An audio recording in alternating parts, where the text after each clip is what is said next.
It's funny how life works sometimes. Just a few weeks after the arrival of my first baby, my world shattered. My dad, the man who should have been there for me, made the decision to leave my mum.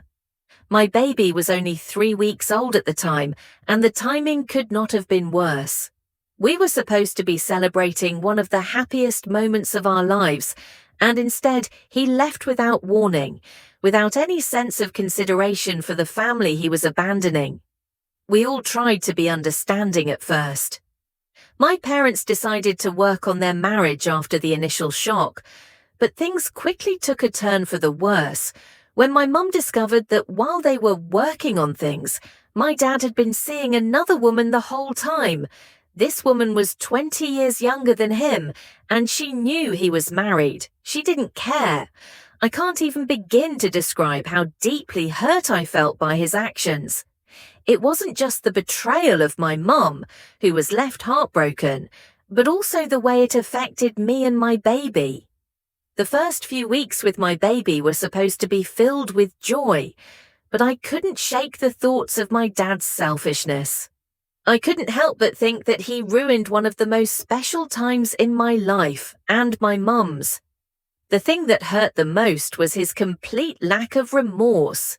When I confronted him about it, he didn't apologize. Instead, he said, "I'm sorry you feel that way." That was it. The classic narcissistic response. The man who had broken our family apart couldn't even own up to what he'd done. It was like my pain didn't matter. Since then, I've made the decision to cut him out of my life. I don't speak to him anymore, and neither do my siblings or my mum. He's been awful to my mum, emotionally and mentally abusing her throughout their marriage. She finally filed for divorce, and as much as it was a painful process, I couldn't help but feel a sense of relief when it was finalized. My mum deserves so much better than him. The hardest part of all this is that my baby will never know him. My little one is only 5 months old, and I'm thankful that they'll never have to witness the man who hurt our family. I've made it clear that I have no plans to introduce him to my daughter, and I don't want him in our lives. It's a decision I don't take lightly, but it's the right one for my family's well-being. Growing up, my siblings and I always knew that our relationship with our dad wasn't the best. He was never the greatest dad, and looking back, there were always signs that he was distant, cold, and selfish. But this betrayal was the breaking point. I never imagined that he would be capable of hurting my mum the way he did, but here we are. And the truth is, I'm not surprised that he's never reached out to see my daughter. He's still with his new girlfriend, a woman who he moved in with after only dating for 3 months.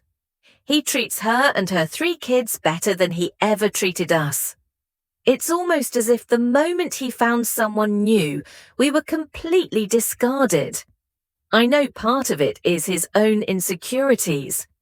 I think my baby made him feel old. He's 57, and maybe seeing my little one made him realize how much time had passed. But that doesn't excuse his actions. That doesn't excuse abandoning his family, cheating on my mum, and never owning up to the damage he caused. Is it terrible of me to never want to see him again? I don't think so. For the first time in my life, I'm choosing to prioritize my own well-being and my family's peace. I don't need someone like him in my life, and I certainly don't want him in my daughter's life. What he did to my mum and to all of us is unforgivable. I can't keep pretending that everything's fine when it's not. It's not easy, but I've learned to accept that sometimes the best thing you can do for your own mental health and happiness is to let go of toxic relationships. I'll keep moving forward, focusing on the love I have for my baby, my mum, and my siblings. That's all that really matters now.